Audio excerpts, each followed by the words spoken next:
These kids have escaped from the war in Syria, but they still have sleepless nights. Their refugee camp's got a problem with rats. Crawled over your face last night? Really? Did it wake you up?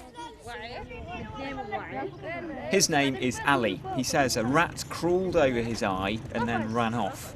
And he's not the only one. Sheha is a granny from Aleppo. She shows us into the kitchen where the rats come every night.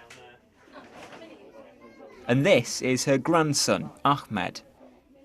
I was sleeping on the cushions with my granny when I felt the rat on my face. He bit me here on my face and then ran away.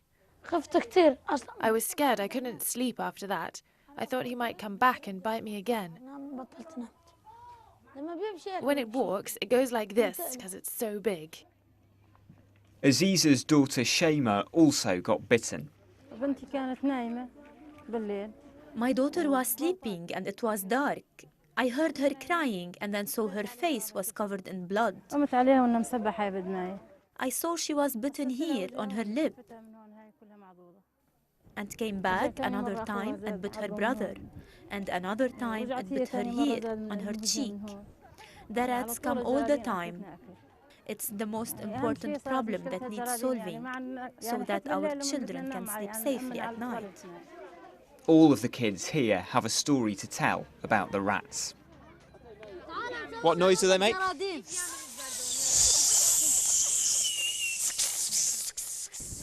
But this is also a story about the strain on a country that's taken in up to 1.5 million refugees from the war next door. There are simply not enough rubbish bins here for this population of 700 people. They're only collected once a month as well. So all of that means the rubbish collects by this standing water, this ditch that goes down the side of the camp. And what the people who live here tell me is that that's why they're plagued by rats. It's the local council's job to collect the rubbish round here. So why can't they do it more often? Partly because they say their population of 5,000 has been overwhelmed. There are between 10 and 15,000 Syrian refugees living in houses and makeshift camps in this district.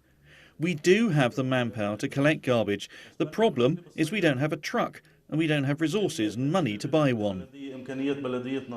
Collecting rubbish is a big political issue in Lebanon. When a landfill closed in 2015, rubbish piled up in the streets. There were protests across the country. But when you live in a tent, the consequences are worse. It's a common problem in camps across Lebanon. Some organisations see the need for education. This one is running classes to help Sheha and her neighbours resist the rats. They get advice on how to store their food and waste and keep things clean.